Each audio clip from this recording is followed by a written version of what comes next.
En esta clase vamos a aprender la instrucción Truncate Table. Esta instrucción nos sirve para eliminar todas las filas que contiene una tabla.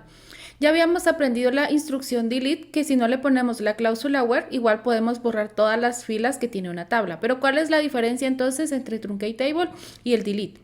Truncate Table es más eficiente ya que no hace un escaneo sobre la tabla, sino que de una vez borra todos los datos y también de una vez recupera el espacio que ocupa esa tabla. Por lo que si la tabla es muy grande, entonces va a ser muy bueno utilizar Truncate en lugar de delete, ya que el espacio que se va a recuperar inmediatamente pues va a ser significativo. La sintaxis es muy básica, solo escribimos Truncate Table y el nombre de la tabla que queremos borrar, o si queremos borrar varias tablas a la vez podemos escribir las tablas separadas por comas. Acá tengo unos ejemplos y verificamos que acá tengo datos en estas tres tablas antes de ejecutar los Truncate Table. Truncate Table es Transaction Save, eso significa que yo le puedo poner commit si quiero confirmar la transacción o rollback si quiero deshacer los cambios. Entonces yo voy a utilizar el rollback porque no quiero dejar las tablas sin datos. Voy a ejecutar entonces el begin. Ahora voy a hacer Truncate Table sobre la tabla payment.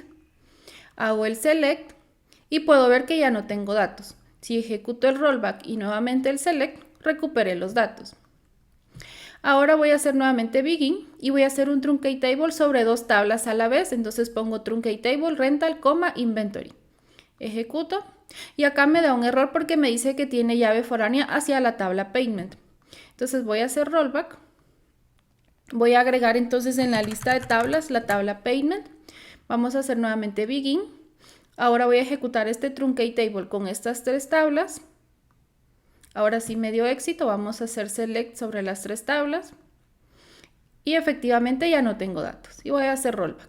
Otra forma de ejecutar este Truncate Table, voy a hacer igual begin para iniciar la transacción. Voy a borrar la tabla payment. Si yo ejecuto este Truncate Table me va a dar error por la llave foránea. Entonces para que no me dé error le puedo agregar la cláusula cascade, que lo que significa es que borre los datos como en cascada o en cadena. Entonces donde encuentre como llaves foráneas también va a ir y va a borrar esos datos. Y así ya no me va a generar un error.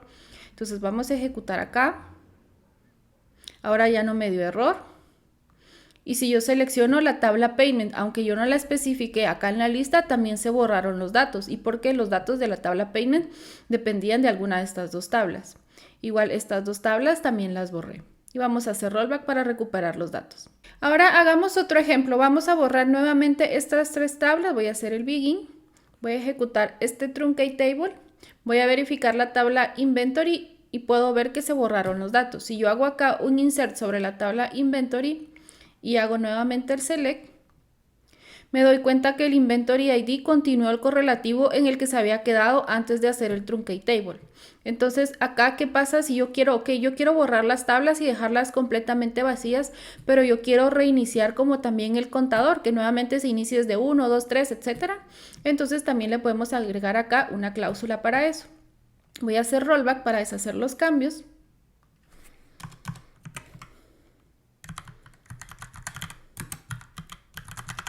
Cuando yo escribo este Truncate Table, solo así es equivalente a que yo lo escriba con esta cláusula Continue Identity, que significa que continúe el correlativo por la numeración en la que iba. Por default, pues tiene esta condición.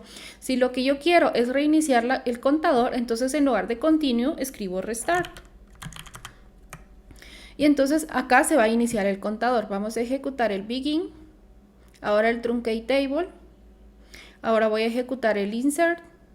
Vamos a hacer nuevamente el select y veo que ahora se reinició el contador. Si yo hago otro insert,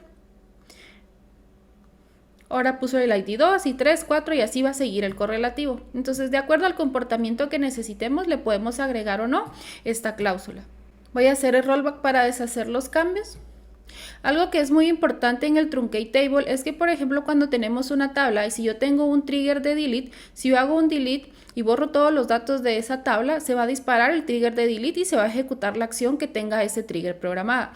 Si yo ejecuto un Truncate en lugar de delete, ese trigger no se va a disparar. Si yo quiero que el trigger también se ejecute en el Truncate, entonces en el momento de la creación del trigger yo tengo que especificar que ese trigger se va a disparar tanto para delete como para Truncate.